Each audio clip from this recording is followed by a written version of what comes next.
Lagos, Nigeria, a bustling metropolis where the streets come alive with the sights, sounds, and irresistible aromas of street food.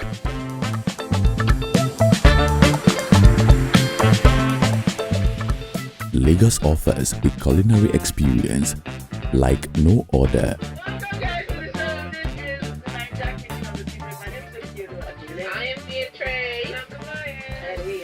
Chef Gibbs with us in the studio. We are having a conversation on street food. You know, there's a conversation around who owns our going. Yeah. Is it Nigerian? Is it Togolese? Is it this? Is it that? Yeah. And so they're Togolese, but they've been here for years, so they're basically Nigerian, right? And you can hear the pride in the daughters. Yeah. In the daughters. First of all, this is not even a gender thing, but that particular business. Yeah. Powerful women. This big pot that have 3 chuku on them. The smaller one, and cut it into cubes. And they have the ewa going every morning. Yeah. My dad was a lover. I had to bake pan about. And I like how you talked about the young lady who's trying to carry on the legacy and trying to bring the authenticity which the ewa going is. Because I went to a fancy restaurant.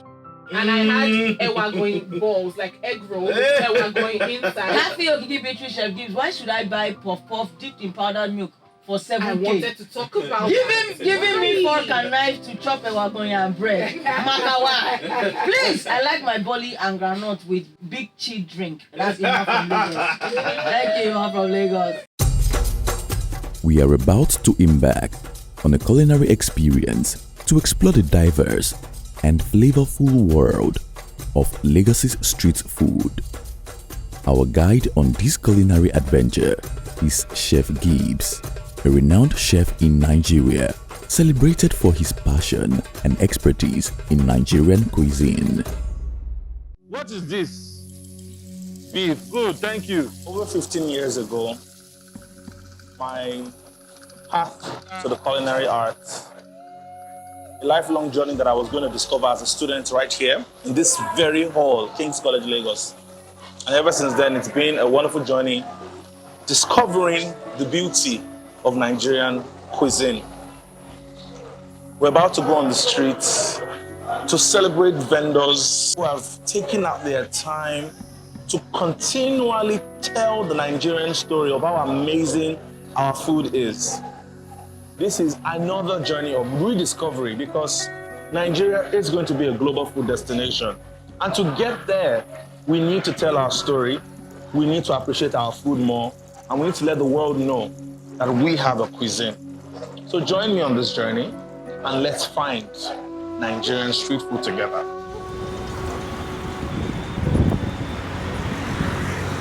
Chef Gibbs begins this journey by meeting with foodie in Lagos, a passionate food blogger.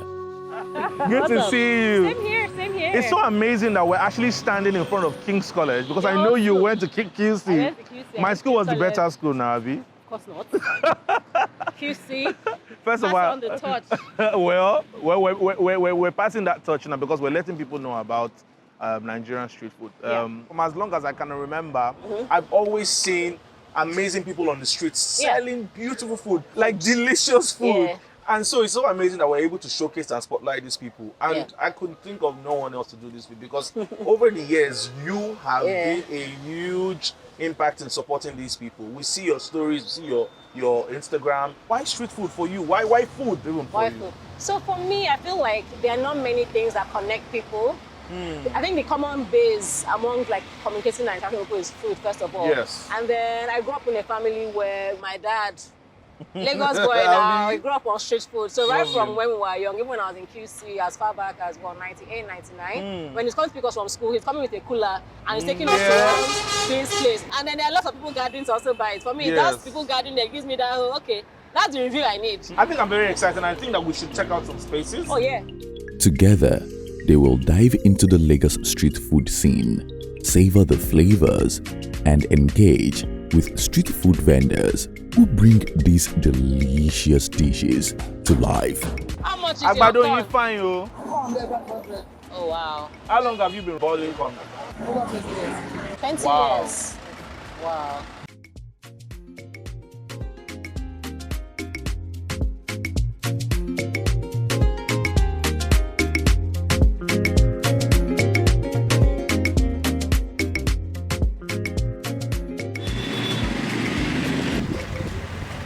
let's try this one. This one I don't really like this one because it's big, but it's light. You know, there's a popular chin chin now, a factory-made chin chin that Well, will crunch. It will spoil your teeth. This one But when is you change, you can. It has the crunch. It melts, and you can taste the butter. This that cannot be slim. Indomie chin chin. So Indomie chin chin. What do you call this one again? Normal chin chin, then flakes. So let's go on. Oh, this is smaller. What's the name of this one? Small chin chin.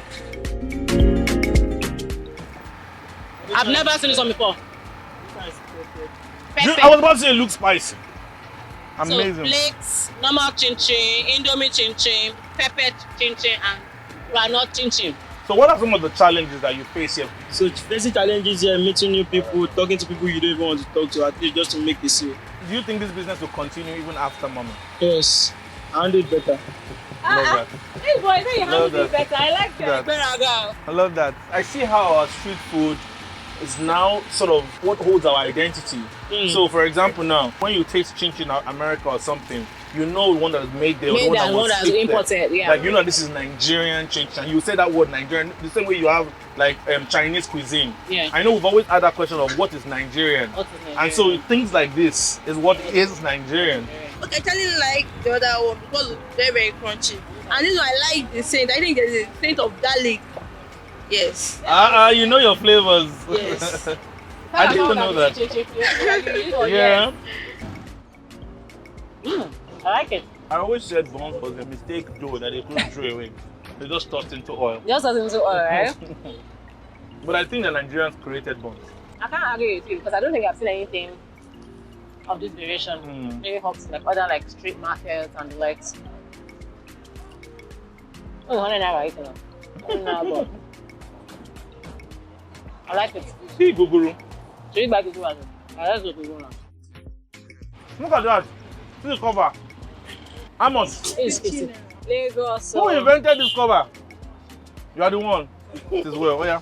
We eat popcorn for movies. But even in the theater, do you think they can ever try to put granite with it? It will seem tacky. But on the street, it is the tastiest thing. There's no granite. The balance is so amazing. It's so simple and just satisfying, actually. What do you think are some of the challenges that street food vendors face? Publicity, people don't know about them. A lot of them are like hidden corners and co. I would say structured to an extent.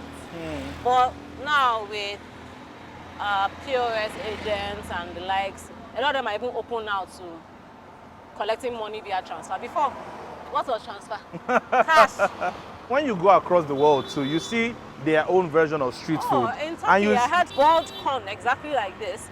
But it was really sweet, you know, but he had his pot there, he shaved off the corn from the corn itself. So I could almost just use a spoon to eat. Wow.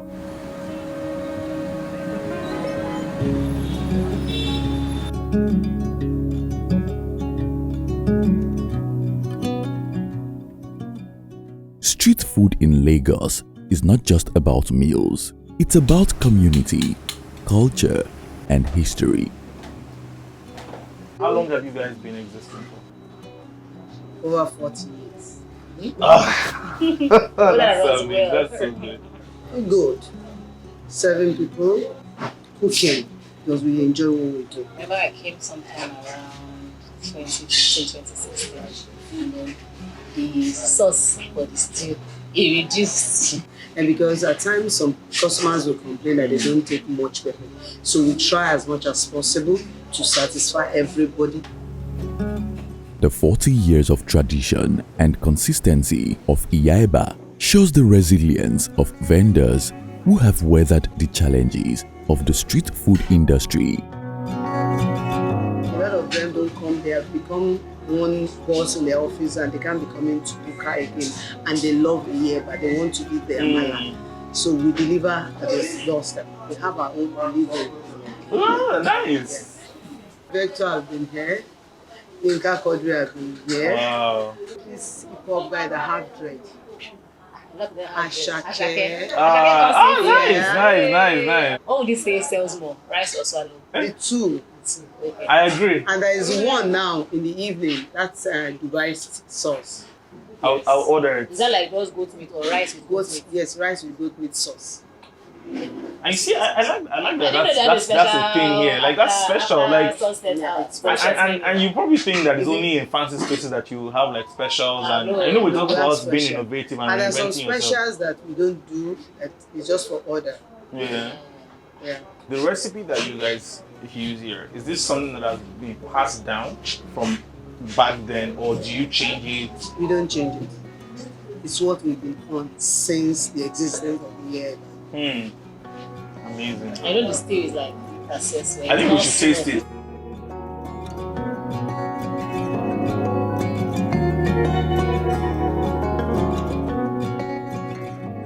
You see this business, this particular business, being cross-generational, maybe? Yes. Wow. They are already planned for that. My mom is stepping down now, and I'm in charge now. And you'll pass it down. I'm a third daughter, and we're going to pass it down. Even my children too, I'm putting them through. I feel like it Lagos Island, and I'm sure it also cuts across different cultures and tribes as well. There's this intergenerational passing business, like it goes from generation to generation. So even though we got Shinshin as Goshiri, and we saw Femi, the son of the owner. Mom wasn't even there. But you know, he's still a bit reluctant, but I know he enjoys it locally. And that's one thing that I think Nigerians need to emulate more, because we have so many beautiful businesses, cultural tradition, and we need to pass it down. Yeah. So and much. our food, we do order it to different parts of the country. Just the stew. Yes, just the stew. We freeze it when it's freezed. Yes, it stays, yeah.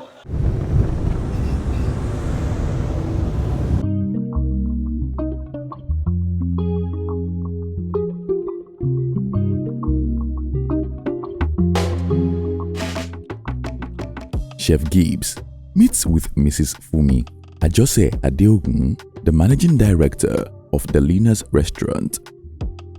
Mrs. Adeogun reveals her connection to street food and how it inspires her menu at the Lina's. Do you sort of keep to the Nigerian cultural heritage by serving Nigerian food?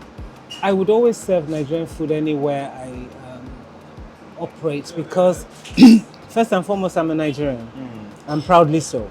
And I think that the food, just like our language, dressing, is a part of us, and I think we need to preserve it. A lot of people would say, "Oh, I've never eaten that. It's from the north. Is this?" And then they taste it and they're like, "Wow!" You know, they don't know that there's so much richness in our cuisine.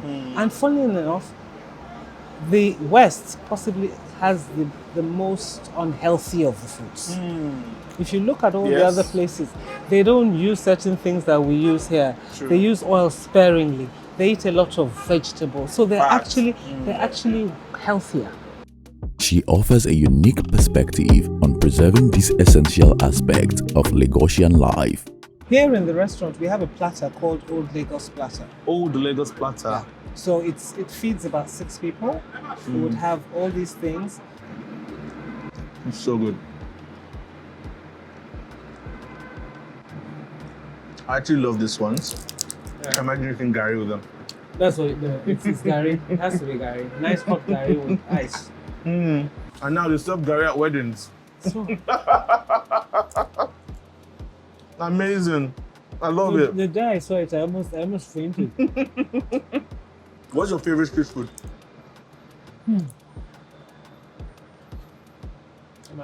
Of course. And you think they make it better in the streets than they do in restaurants? Yes. Oh, yes. No, there's a certain westernization of it in restaurants that I don't like. How long have you been doing this business? Over 30 years. Wow. Yes. That's amazing. And is it only yam you've been selling for that long? Yes, I'm selling yam, potato, plantain, and corn. Now I'm selling my potato finish. It's yam now remain. So potato sells more than yam? Yes. Why? People like it because it's sweet. I'm using garden egg sauce. Oh. That is what I'm using to do my sauce and pomo fish, that round fish.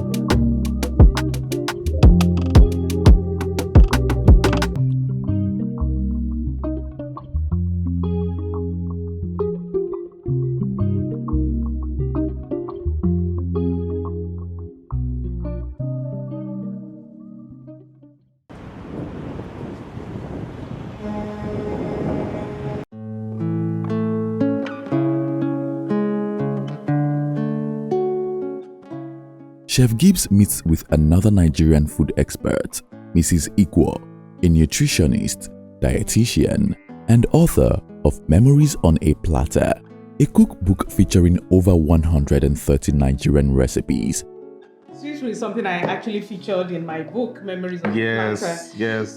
Because, yes, like you rightly said, you know, I believe that if you come into a country, if you come into Nigeria, for example, you can easily tell a lot about the food of the people, their flavor profile, texture, color, by trying their street food first. I guess the street food will still remain that food I go and I'm able to hang out a bit where it is being prepared and eat it there. I'll take suya, for instance, even though I'll take some of the suya home, but the eating will start from that suya guy's place. Yes. Corn, even though the corn will be wrapped in newspaper for me to take away, but my first 2 bites might be at the point where the corn is being roasted. I hear you talk about how street food has now made its way to the menu, and I see a lot of restaurants even try to sort of keep it authentic, like Danfo Bistro. You see, they have this ewa-going thing that became a rave one time, and they serve it on a newspaper. So do you agree with that? So it's almost like they are trying to preserve the culture, but then they're selling it at expensive prices. Well, you know, you can't eat your cake and have it. I mean, if we still want to preserve the culture of street food, it comes at a cost. I mean, the lady who pays a little token to the local government and sits in the street corner to do this and does not have overheads is different from somebody who has rented a place, has overheads, is running a different model of business. So the price is likely to be higher. Later on, Eric Oshiokai joins the tasting session, adding a younger perspective to this culinary exploration.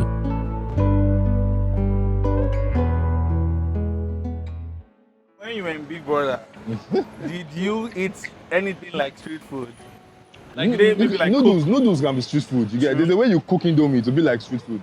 And they sell Indomie on the road now. Because I found that you guys mostly cooked like so I was eating a lot of noodles. So that's street food to me. The way you cook it and make it, you know, it's street food, yeah. But now as a celebrity, do you still patronize? Yes, now, low-key. You said low-key. Low-key. But you think a lot of your colleagues eat street food? Yeah, like you can't send someone to buy it. You can't just abandon what you grew up with. It's not right. You feel something is missing. So once in a while, I want to have that bole and sauce and granite and gari. All those little street. So yeah, nice, I feel like it's part of. I like that. That's what we see now. It's almost as if the culture of street food is dying because people are now. I don't believe that. They're now touche. They don't want to be caught on the road. They don't want to be roughing shoulders with maybe like street guys and stuff. No matter what happens, that culture will be protected. Because I saw a post somewhere. They made, was it moi moi or something like? I think it was akara, but it was like from a restaurant. I'm like, this is okay, but it cannot beat the local akara that they will come and be turning in. Those people will still buy that. I will still buy that if I see it. So in as much as they try to make everything touche, the culture is the culture. Man. Oh yeah, now let's go and taste your favorite street food. I feel like I will enjoy this. Oh yeah, if you meet me. This guy. Meiji, just two for me.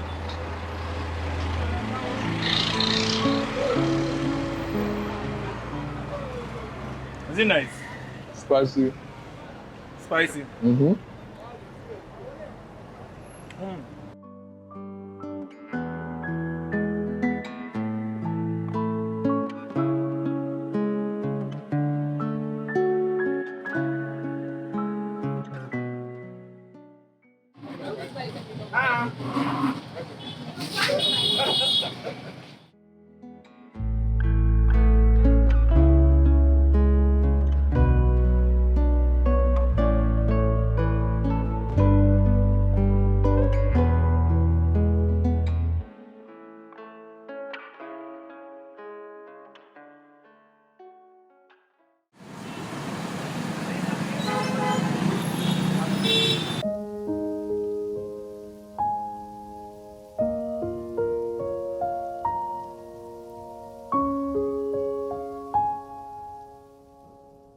Ewa Goyin, a must-try in the Lagos street food scene. Chef Gibbs explores a popular street restaurant known for its famous Ewa Goyin. So Rachel, tell me, how long have you guys been running this business? We've been running this for the past 30 years. 30 years? Yes. Wow. Because I was born in and I'm still growing in it. So for the past 30 years, we have been running this business. Amazing. Do you think this business is going to be something that will last generations? It's the last generation. I'm thinking maybe when I get married or in the next 5 years, it should be more beautiful than this, like it's going places. Yes. And what kind of customers do you guys attract here? Is it just people on the road or business people, offices? Do you even do delivery? Like, how do you do it? We do deliveries. We are on Child Deck. Wow. We do deliveries on Instagram, WhatsApp, offline. We do online too. And we sell to offices. We do outdoor catering. We do indoor. Like today, I went to deliver for someone. Okay. So if you need, like, maybe if you have a party, birthday party or anything, we can cater for them. Do you think anybody can ever copy your recipe and maybe they will go to the island now and start selling it? Even if they copied it, it can never taste like this, and it can never look like this. From the look alone, you know, some people it's look that attract them. Like a lady, she said she does not eat anyhow, that she likes the way we organize, no fights, everybody knows what they are doing, everywhere is clean. That even with the look, that she liked it already, that she would like to try. And she tried and she was like, wow. Let me taste today's own now. All right. And see what it looks like.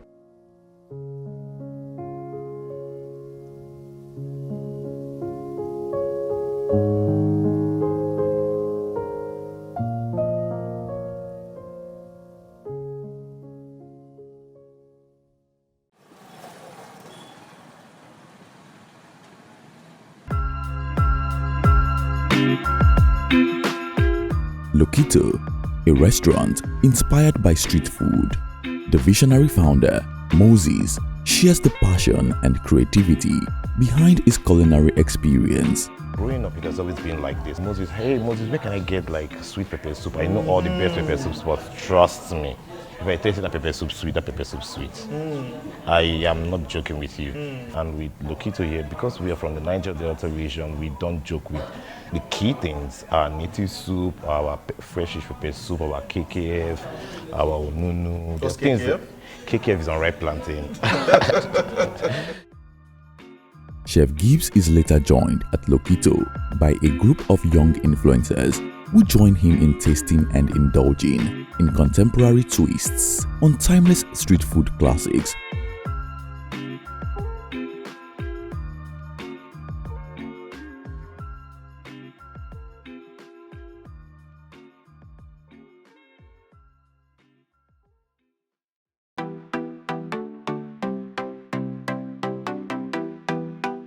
As night falls, Lagos's street food scene transforms, revealing an active nightlife.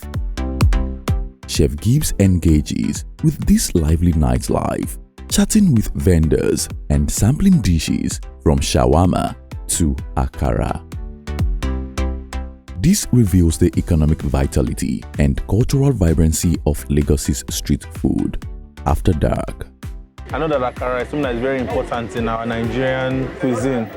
And it's very easy to afford, you know, it's cheap for students, you understand? You know, you see the economy now, it's not easy, so it's very affordable for them. So what are some of the challenges that you face as a business person? Well, Well, it's not easy. Seriously, because like if you go to the market today, the price is different. The next day is different, but I have to get it just to make ends meet. Yeah. How do you make your akara? I wash the beans. After washing the beans, I take it to the market to blend. So from there, when I come back, I start frying my car. You season it anything special? Just enough of onion. What is your most sold item? It's spaghetti. Spaghetti. Yeah. How many packs do you sell in a day? Sometimes 7. And then we start late. We start like 5 o'clock. Yeah, 5 p.m. Yes. And when do you close? Like midnight?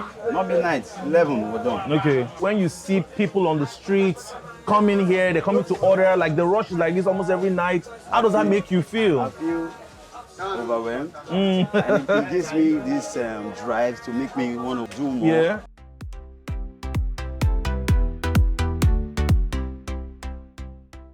I see this is a tomato sauce, similar to ketchup, but it has like onions and peppers and stuff.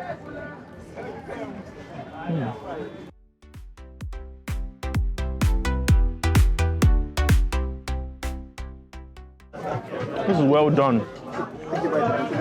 5 things that you think your business needs right now, what would you ask for? I think we need a lot of branch. Yeah, okay. Wow, nice. I like that. So people are coming from different, like people are coming from Idiaraba, people are coming from VI. Wow. Wow. So if I can get branches in all these things, yeah. I'll use the stress. Yeah. And then good staff. Okay. Ones I can trust. That's the reason why I've not expanded. Because I don't have anybody to show to like hand over to. Yes. In terms of space, it's too expensive to get. Yes. Even this space is on the high side. That's why I'm outside. Yeah. So what do you think is the future of the business? Let's say, I don't know, 5 years? 5 years? Maybe in Canada. I'm not kidding. Amazing.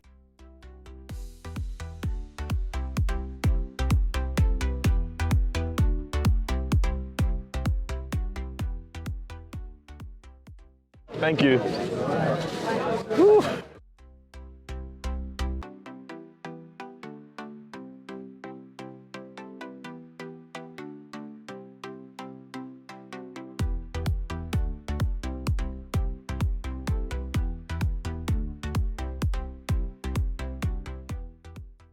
Oh, wow, this is really good noodles.